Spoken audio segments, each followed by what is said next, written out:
ശബരിമലയിലേക്കുള്ള തീർത്ഥാടകരുടെ വാഹനങ്ങൾക്ക് വിവിധയിടങ്ങളിൽ നിയന്ത്രണം ഏർപ്പെടുത്തി പോലീസ്. കോട്ടയം വൈക്കത്തും പാലാ പൊൻകുന്ന റോഡിലും പത്തനംതിട്ടയിലും കോന്നിയിലും നിയന്ത്രണം ഏർപ്പെടുത്തി. പലയിടങ്ങളിലും അയ്യപ്പന്മാരുടെ പ്രതിഷേധവുമുണ്ടായി. ശശിനാരായണന്റെ റിപ്പോർട്ട്. ഭക്തരുടെ വലിയ തിരക്കാണ് പത്തനംതിട്ട ജില്ലയിലും അനുഭവപ്പെടുന്നത്. ശബരിമലയിലെ തിരക്കിൻ്റെ ഭാഗമായിട്ടാണ് ഇത്തരമൊരു തിരക്ക് പത്തനംതിട്ട ജില്ലയിലും അതുപോലെ തന്നെ കോട്ടയം ജില്ലയിലെ എരുമേലി, കാഞ്ഞിരപ്പള്ളി, പാലാ തുടങ്ങിയ മേഖലകളിലൊക്കെ ഒരു തിരക്കുള്ളത്. ഇത് ഭക്തരുടെ തിരക്ക് കണക്കിലാക്കിക്കൊണ്ട് പോലീസ് പല സ്ഥലങ്ങളിലും വാഹനങ്ങൾ നിയന്ത്രിച്ചാണ് കടത്തിവിടുന്നത്. ഇപ്പോൾ കോന്നിയിലും അതുപോലെ തന്നെ പത്തനംതിട്ടയിലും ഇടത്താവളങ്ങളിലാണ് വാഹനങ്ങൾ നിയന്ത്രിച്ച് കടത്തിവിടുന്നത്. കോട്ടയം ജില്ലയിലെ പല സ്ഥലങ്ങളും പാലാ, എരുമേലി തുടങ്ങിയ മേഖലകളിലും മുണ്ടക്കയം അടക്കമുള്ള മേഖലകളിലും ഈ തീർത്ഥാടകരെ നിയന്ത്രിക്കുന്ന ഒരു സാഹചര്യം പോലീസിൻ്റെ ഭാഗത്തു നിന്നുണ്ടായിട്ടുണ്ട്. പക്ഷേ ഇപ്പോൾ തീർത്ഥാടകരെ കടത്തിവിടുന്നൊരു സാഹചര്യം കൂടിയുണ്ട്. പക്ഷേ ഇതൊക്കെ വലിയ വാക്കേറ്റത്തിനും തർക്കത്തിനും തീർത്ഥാടകരുമായുള്ള തർക്കത്തിനൊക്കെ കാരണമായി. കഴിഞ്ഞ 2 ദിവസമായി തുടരുന്ന തിരക്ക് ഇപ്പോഴും തുടരുകയാണ്. വലിയ രീതിയിലുള്ള ഒരു ഭക്തജന ഒഴുക്ക് ഇപ്പോൾ സന്നിധാനത്തേക്ക് ഉണ്ടായിട്ടുണ്ട്. സന്നിധാനത്തും സമാനമായ രീതിയിൽ വലിയ തിരക്ക് അനുഭവപ്പെടുന്നുണ്ട്. പമ്പയിൽ മുതൽ നീലിമലയിലൊക്കെ വലിയ ക്യൂ കഴിഞ്ഞ 2 ദിവസങ്ങളായി തുടരുന്നുണ്ട്. അതെല്ലാം ഭക്തർ സന്നിധാനത്തേക്ക് വലിയ തോതിൽ എത്തുന്നു എന്നുള്ളതാണ് പോലീസിൻ്റെ ഒരു കണക്കൂട്ടൽ. എന്തായാലും ഈ പോലീസ് പ്രതീക്ഷിക്കുന്ന, അല്ലെങ്കിൽ ദേവസ്വം ബോർഡ് അത്തരം അധികാരികൾ പ്രതീക്ഷിക്കുന്നതിനേക്കാൾ കൂടുതൽ ഭക്തജനങ്ങൾ എത്തുന്നതാണ് ഇത്തരം ഒരു പ്രതിസന്ധി കാരണം. മതിയായ സൗകര്യങ്ങൾ ഏർപ്പെടുത്താനും ഇതുകൊണ്ടൊന്നും പറ്റുന്നില്ല. പല സ്ഥലങ്ങളിലും ഈ തീർത്ഥാടകരെ തടയുന്ന സ്ഥലങ്ങളിലൊക്കെ ഇടത്താവളങ്ങളിലാണ് തടയുന്നതെങ്കിലും ഇടത്താവളങ്ങളില്ലാത്ത മേഖലയിലൊക്കെ വാഹനങ്ങൾ നിർത്തിയിടുന്ന തീർത്ഥാടകർക്ക് വലിയ ബുദ്ധിമുട്ട് അനുഭവപ്പെടുന്നുണ്ട്. ഏറ്റവും കൂടുതൽ കുട്ടികളും സ്ത്രീകളും ഈ പ്രാവശ്യം ശബരിമലയ്ക്ക് എത്തുന്ന ഒരു കണക്ക് കൂടി നമുക്ക് ഇപ്പോൾ ലഭിക്കുന്നുണ്ട്. അതുകൊണ്ട് തന്നെ ഈ കുട്ടികൾക്ക് പ്രത്യേക ക്യൂ ഇല്ലാത്തതുമൊക്കെ ഒരു തിരക്ക് വർദ്ധിക്കാനും അവരുടെ ഒരു ബുദ്ധിമുട്ടും ഈ സന്നിധാനത്ത് എത്തുന്നതിനുള്ള ബുദ്ധിമുട്ടും ഈ രക്ഷിതാക്കൾ കൂടി പങ്കുവെക്കുന്നുണ്ട്.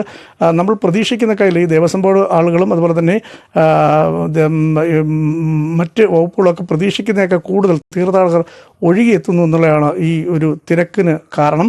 കഴിഞ്ഞ 2 ദിവസമായി തുടരുന്ന തിരക്ക് സമാനമായ രീതിയിൽ ഇപ്പോഴും തുടരുകയാണ്. ഈ മണ്ഡലപൂജയ്ക്ക് ഉള്ള തങ്കയങ്കി രഥഘോഷയാത്ര കടന്നു പോകുന്നുണ്ട്. അത് കാണാനുള്ള തിരക്ക് കൂടിയുണ്ട്. ഇതര സംസ്ഥാനങ്ങളിൽ നിന്നും വനത്തിൽ കൂടിയുള്ള കാൽനട എത്തുന്ന തീർത്ഥാടകർ എണ്ണത്തിലും വർധനമുണ്ട്.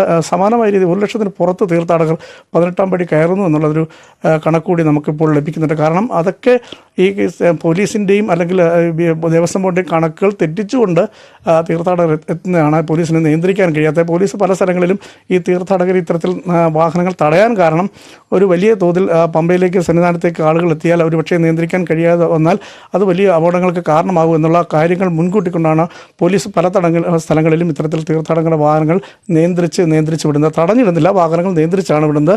പമ്പയിൽ നിന്ന് തിരിച്ച് തീർത്ഥാടകർ വരുന്നതനുസരിച്ചാണ് ഓരോ സ്ഥലത്തും.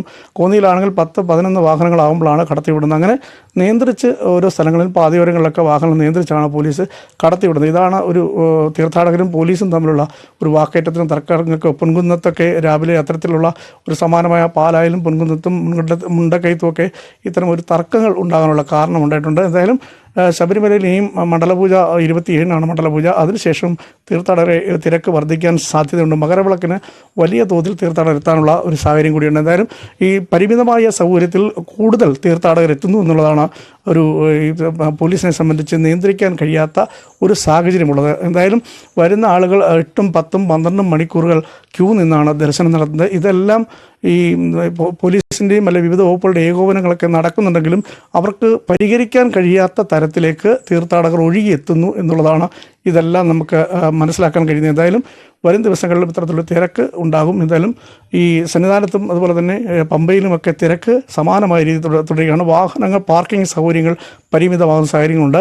നിലയ്ക്കലിലും തീർത്ഥാടകരുടെ തിരക്കുണ്ട്. ഇതെല്ലാം നിയന്ത്രിച്ച് പോലീസ് കടത്തിവിടുന്നതിൻ്റെതായ ഒരു ബുദ്ധിമുട്ട് തീർത്ഥാടകർക്ക് അനുഭവപ്പെടുന്നുണ്ട്. ഇപ്പോൾ ഈ ശബരിമല തീർത്ഥാടനവുമായി ബന്ധപ്പെട്ട അത്തരമൊരു അനുഭവം തീർത്ഥാടകർക്കുണ്ട്.